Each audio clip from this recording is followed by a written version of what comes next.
Tonight, an exclusive 2 News investigation stretching all the way from Utah to the Pentagon. Now, this involves a convicted child sex offender who we've been reporting on for more than a year now. Tonight, we've learned exclusively the man who once dressed up as Prince Charming and went into a local elementary school is now under investigation for apparently lying about his military record.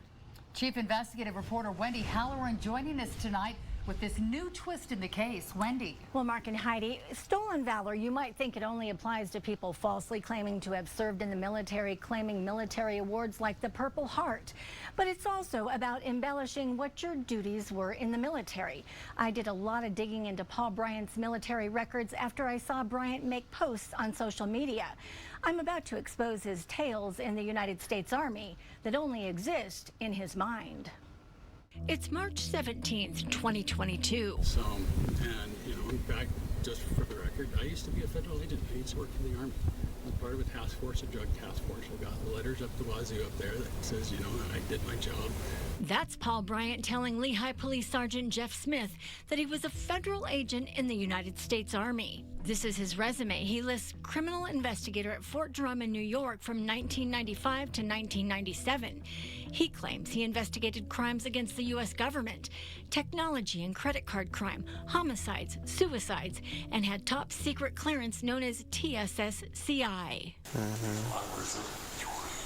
Less than a month later, it's April 6th. Inside the lobby of the Lehi Police Department, Bryant, a child sex offender convicted of 3 first-degree felony sex crimes against his adopted children, is the subject of a criminal investigation for being in his HOA park among children and failing to disclose he is president of his HOA.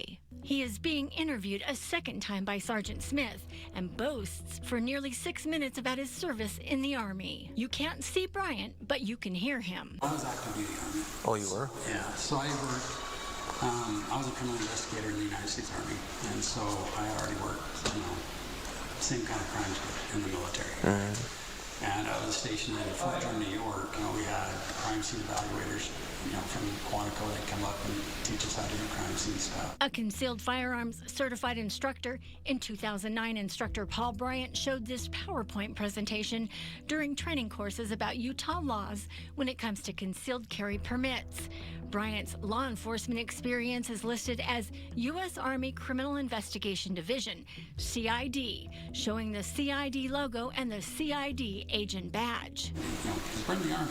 We're dealing with guys that are working out every day, alpha males. Yeah. So trying to arrest, like an Army Ranger or somebody like that, it takes some work. It takes a little work.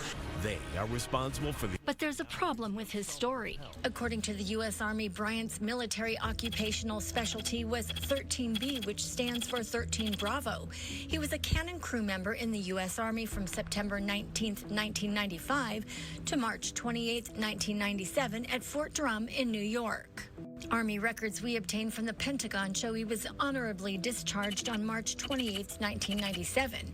He was injured in an accident on the base. Those same records show his ending rank was a specialist, one of the lowest ranks in the Army.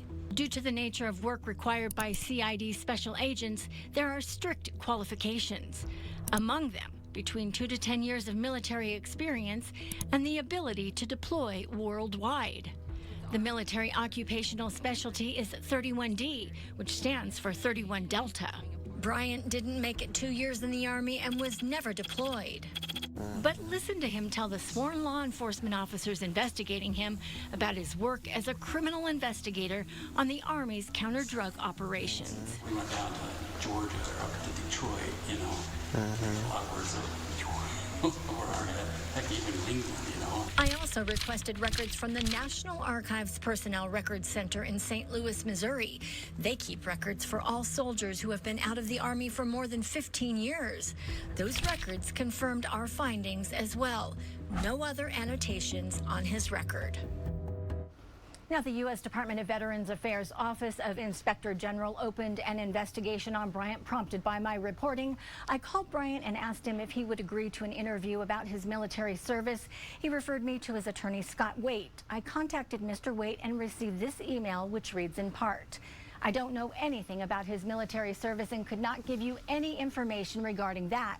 I'm sure Paul does not want to be interviewed by KUTV, and I'm not interested either. Let's be honest, KUTV has no interest in making him look like anything other than a horrible person, so there's really no reason either he or I, on his behalf, would be interested now or in the future to do an interview with KUTV. Mark and Heidi?